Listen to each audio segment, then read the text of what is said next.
എല്ലാവർക്കും പുതിയൊരു വീഡിയോയിലേക്ക് സ്വാഗതം. ഇന്ന് നമുക്ക് കോളിഫ്ലവർ ഫ്രൈ ചെയ്യാം. അതിനായിട്ട് എൻ്റെ കൂടെ ഒരു കോളിഫ്ലവർ എടുത്തിട്ടുണ്ട്. ഇതൊരു 1/2 കിലോ ഉണ്ട് ഒരെണ്ണം. നമുക്ക് ആദ്യം വൃത്തിയാക്കി ഇതിൻ്റെ തണ്ടും എല്ലാം കളഞ്ഞിട്ട് വെള്ളത്തിലോട്ടിടാം.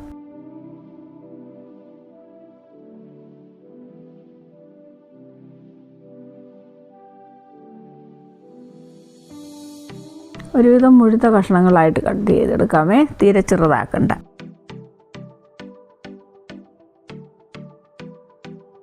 രണ്ട് കോളിഫ്ലവർ എല്ലാം ഇവിടെ മുറിച്ചെടുത്തിട്ടുണ്ട്.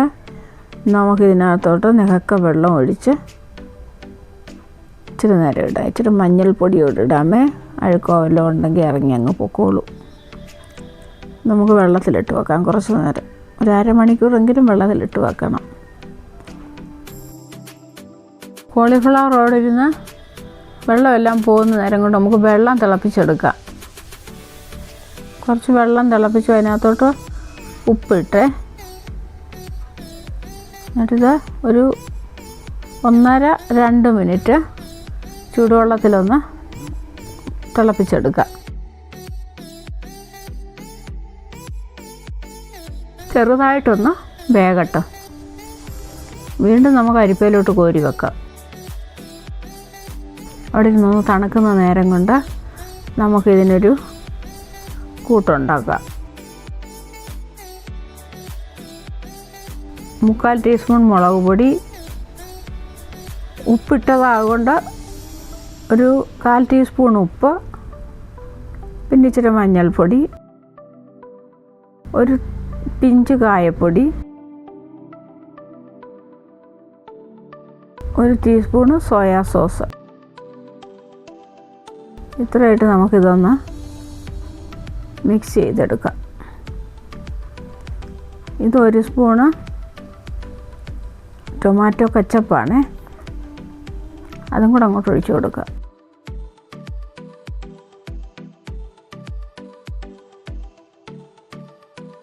എല്ലാം കൂടെ നല്ലപോലെ ഒന്ന് ഇളക്കി മിക്സ് ചെയ്തിട്ട് 2 ടീസ്പൂണ് കോൺഫ്ലവർ പൊടിയാണ്, കോൺഫ്ലവർ.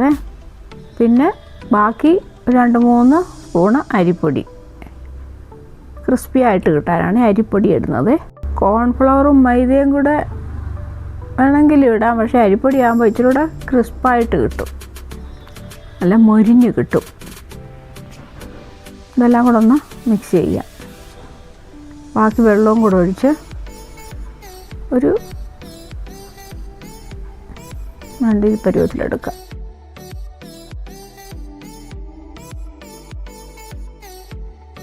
ഇനി നമുക്ക് നമ്മൾ പുഴുങ്ങി വെച്ചിട്ടില്ലായിരുന്നു കോളിഫ്ലവർ, അത് അങ്ങോട്ട് ഇട്ട് കൊടുക്കാം. ഇതൊരു കോട്ടിംഗ് ആണ്.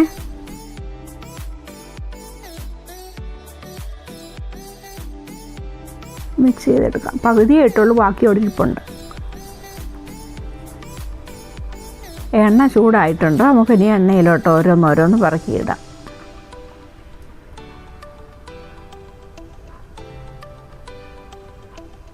നല്ലപോലെ എണ്ണ ചൂടായി കഴിഞ്ഞിട്ട് ഇച്ചിരി അങ്ങ് തീ കുറയ്ക്കണം, അല്ലെങ്കിൽ ഇടുന്ന ഉടനെ അങ്ങ് പെട്ടെന്ന് അങ്ങ് കരിയും.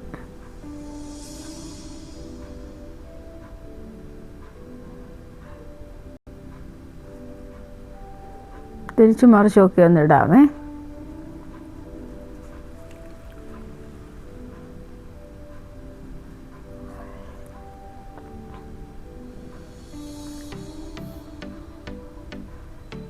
നമുക്കിനി എണ്ണയ്ക്കകത്തൊന്ന് കോരാം.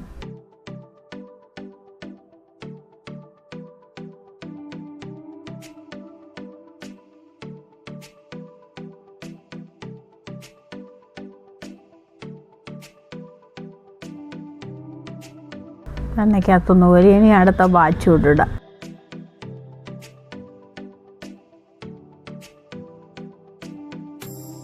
രണ്ട് പ്രാവശ്യം ഇടാനുണ്ട്.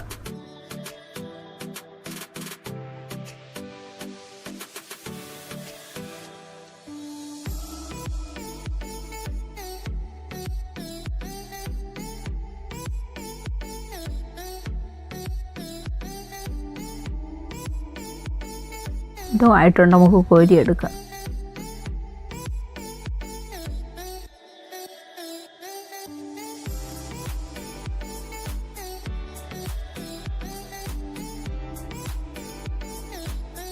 വേണ്ട, എല്ലാം ഇപ്പം കോരിയെ ഇത് ഇവിടെ ഇരുന്നൊന്ന് തണുക്കട്ടെ. ഇപ്പോൾ ഒരു 10 മിനിറ്റ് കഴിഞ്ഞപ്പോൾ തണുത്ത്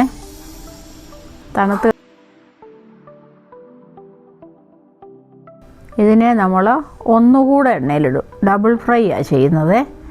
അന്നേരം ഉണ്ടല്ലോ നല്ലപോലെ മൊരിഞ്ഞ് കിട്ടും. നമുക്കെല്ലാം കൂടെ അങ്ങ് ഒന്നിച്ചിടാം. ആദ്യം നമ്മൾ 2ആയിട്ടാണ് ഫ്രൈ ചെയ്തത്, ഇപ്പം എല്ലാം കൂടി ഇട്ടു.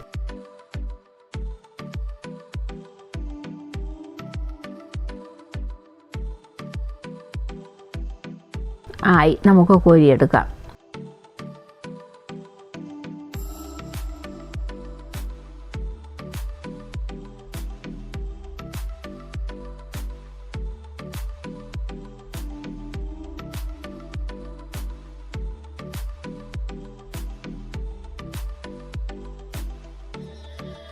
ഇവിടെ സെർവ് ചെയ്തേ ടൊമാറ്റോ കെച്ചപ്പിൻ്റെ കൂടെ നല്ല ക്രിസ്പിയായിട്ട് വന്നിട്ടുണ്ട്. എല്ലാവരും ഇങ്ങനെ ഒന്ന് ഉണ്ടാക്കി നോക്കണേ. വീഡിയോ കണ്ടതിന് താങ്ക് യു.